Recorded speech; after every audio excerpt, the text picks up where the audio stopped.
Who do you believe to be? Your personality? Your roles? A good person? A perfect lover? A faithful employee?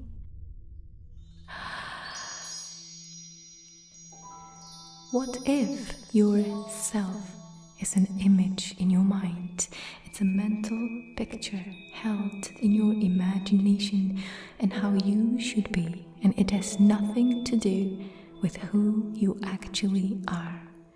And you believe it to be you, and all problems that you have in your relationships come from this very confusion.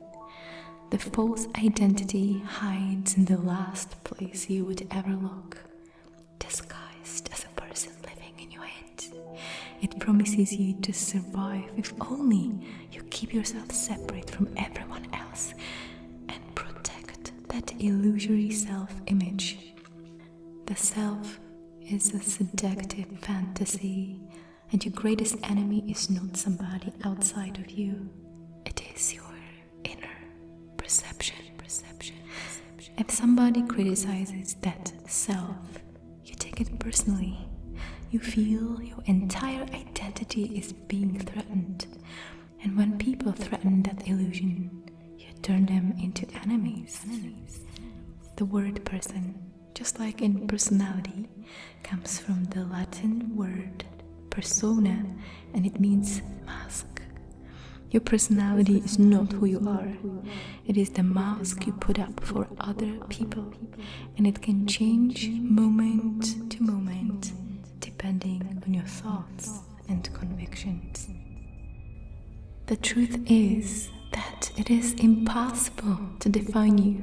There is no box I can put you into and say, you are this, but not this.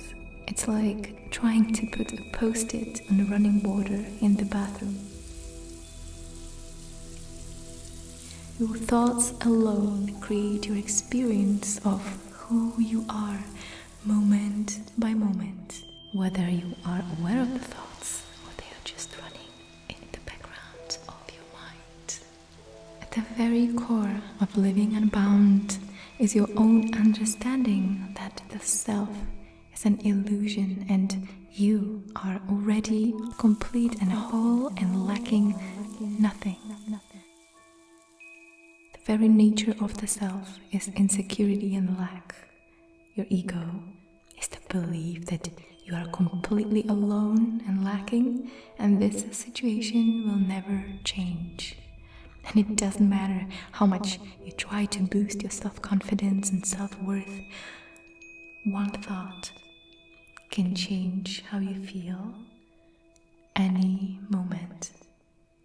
The idea of the separate self is at the core of all of your hurts, all your blame, overthinking, all your anxiety, all your shame. It's problematic because it is not part of reality, whether you have a positive or negative self-image. All pain in relationships, without exception, comes from defending the image of the self that believes is lacking, and it's stuck in the future with no way out. It completely distorts your vision of others and of the relationship.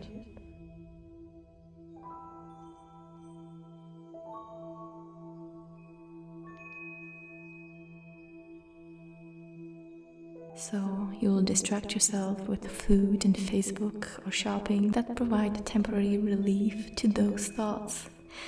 It doesn't matter if you have a positive or negative self-image. It is not who you are.